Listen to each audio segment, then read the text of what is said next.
Hello everyone and welcome back to another video on this channel.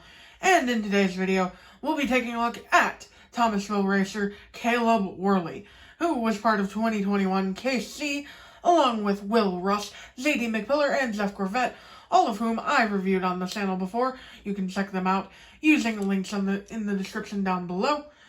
And I've got to say, Caleb looks pretty good for a background Thomasville Racer. Although one thing that I thought of him when I first saw him was that the gray on him would actually be a dark green. Like, you know those pizza boxes that have the white color, the dark red, and then the dark green? I thought he would have those kinds of colors, so I'm a little bit disappointed that he's just gray. However, I think he still looks pretty good. And we will see how good he really looks out of the package. But before we do that, let's go into the package itself. He's on the Desert Horizon card back, named as such by Disney Docket. And his artwork looks great as usual, as all the Thomasville Racers do. Of course, he is a new release for 2021, so he's got the new logo there, along with the Mattel logo up in the top right, and the Cars logo above the new logo. Moving on to the back of the card back here, and just like Zadie McPillar, he's got the Cars 3 assortment for the case in the back here, along with the two who aren't from Cars 3, but whatever. Pit crew member Fillmore and Kathy Copter, and the ones who actually are from Cars 3, Dinoco Cruz Ramirez, Taco, Jimbo, Pileup, and Zadie McPillar. Oddly enough, Caleb himself is missing from the card back. Not sure why that is. Maybe they don't have a prototype image of him. But whatever. It is what it is. He doesn't need to be on his own card back. That being said, let's crack open this guy and see how he looks out of his package. Alright, here is Caleb Worley all out of his packaging, and I've got to say, he's got a certain charm to him. He's not my favorite Thomasville Racer ever, but he looks nice. Like I said, I would have preferred if the gray was green, but beggars can't be choosers. Either way, he still looks pretty good, and he matches his appearance in the movie quite well, or from what I could see of it anyway. I only found one frame that I think might be him. It's very blurry and very hard to make out, but it has the two-tone design, and it's dark on top, light on the bottom, so I'm assuming it is Caleb.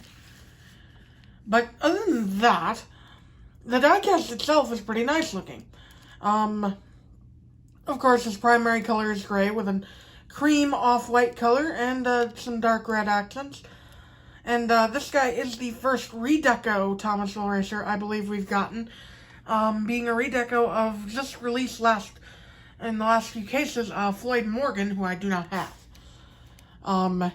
And they are, I believe, an extensive retool of Duke Coulter's. So, again, not a new mold, but he looks pretty nice. Let's get into him here. So, starting off on the front, we've got a nice smiling expression, typical of the Legends. They don't really have an angry expression, except for Leroy Hemming, I think. But this guy, he's got the typical smiling expression, and his grill is split down the center, with two grill openings on either side of that. And it's in a kind of unique square-like shape there.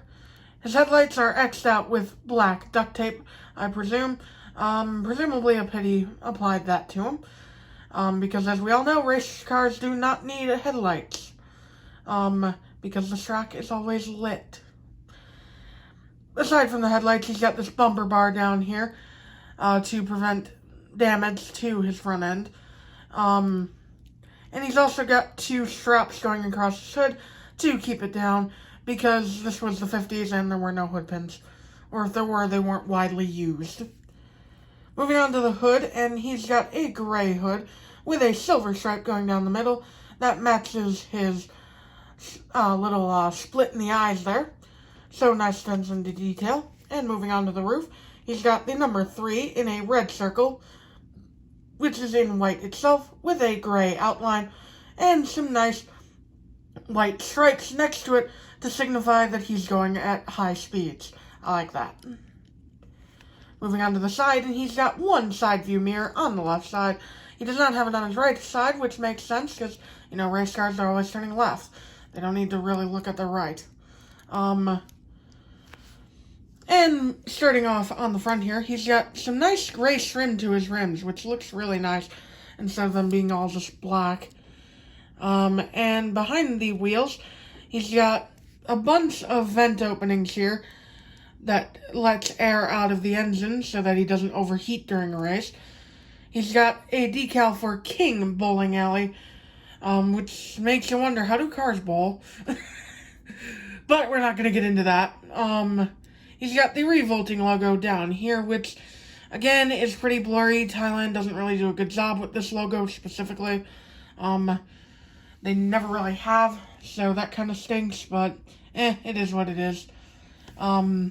He's got another decal down here for Dynaco gasoline, which, as you can tell, is just as blurry as the other decals.